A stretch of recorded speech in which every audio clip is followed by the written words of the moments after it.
안녕하세요. 사회복지사 전재일입니다. 오늘은 사회복지사의 자기이해 네 번째 시간으로 사회복지사의 브랜드에 대한 이야기를 하고 싶습니다. 저는 프로야구를 굉장히 좋아하는데요. 그 프로야구 경기를 보면 감독이 누구냐에 따라서 그 팀의 어떤 성과, 승패가 순위가 결정되어지는 그런 경우들도 있지만 대개는 어떤 선수가 있느냐 이런 것들이 굉장히 중요하게 나타날 성과로 약간 순위로 나타날 때가 있습니다. 그리고 그 선수들 그런 선수들은 팀의 어떤 경쟁력 브랜드가 되죠. 그래서 프랜차이즈 스타 이런 이야기들도 있는데요. 또 그러다가 그런 선수들이 또 어떤 계약 기간이 만료가 돼서 다른 팀으로 옮기게 되는데 그렇다고 해서 그 선수의 어떤 가치가 떨어지지 않는 경우들을 보게 됩니다.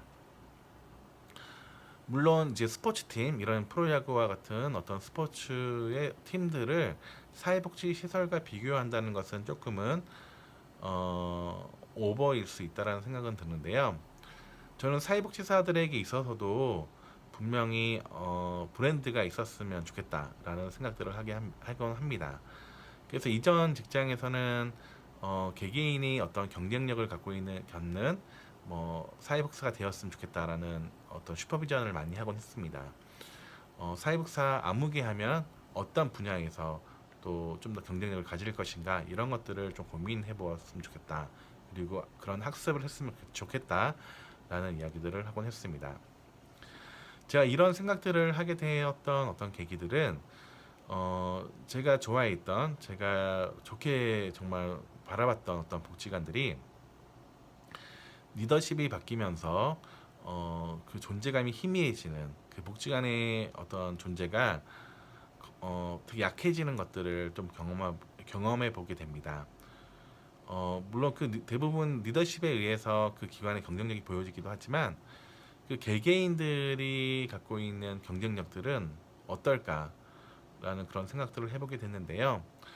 저는 제가 그래서 이전 직장에서 가졌던 생각들이 만약에 어떤 리더십이 바뀐다 하더라도 직원들만이 갖고 있는 어떤 경쟁력으로서 그 기관이 가치를 잃지 않고 존재했으면 좋겠다라는 그런 생각들을 하게 되었습니다. 그래서 사회복사에게 어떤 브랜드, 개개인 사회복사의 브랜드가 있었으면 좋겠다라는 그런 생각들을 했습니다. 사회복지사 만약에 여러분들이 어떤 사회복지관에 종사하지 않는다면 사회복지 시설에서 일하지 않는다면 여러분들은 사회복지사가 아닐까요? 저는 그런 질문들을 저에게 던지는데요. 내가 어떤 기관에서 열심히 일하고 있지만 만약에 사회복지 시설에서 일하지 않는다면 나는 사회복지사 아닐까? 내가 사회복지 시설에서 일하지 않는다 하더라도 사회복지사로서 살아갈 수 있는 어떤 경쟁력이 있었으면 좋겠다. 이런 생각들을 좀 해보게 됩니다. 분명히 사회복사 개개인의 어떤 브랜드는 그 개개인 사회복사의 경쟁력을 갖게 하는 것도 있지만 그런 경쟁력을 가진 사회복사들이 모임으로써 복지관의 브랜드도 굉장히 높아질 수 있다라고 생각을 합니다. 그런 점에서 조금은 리더십의 방향도 바뀌어야 된다고 생각을 하는데요. 직원들이 성장하는 것, 그것이 경쟁력을 갖는 거고요. 그 성장함으로써 그 조직이 성장하는 것이라고 바라볼 수 있어야 됩니다. 그리고 그것이 결국 지역사회와 지역사회 당사자들에게 큰 유익이 된다는 것들을 항상 우리가 인지하고 또 지향해야 된다고 생각을 합니다. 그러기 위해서는 어떤 조직 문화도 많이 바뀌어야 된다고 생각을 합니다. 어떤 조직의 성과 분명히 중요합니다. 그러나 조직의 성과만을 중요시해서는 안 됩니다. 그 과정이 중요한데요.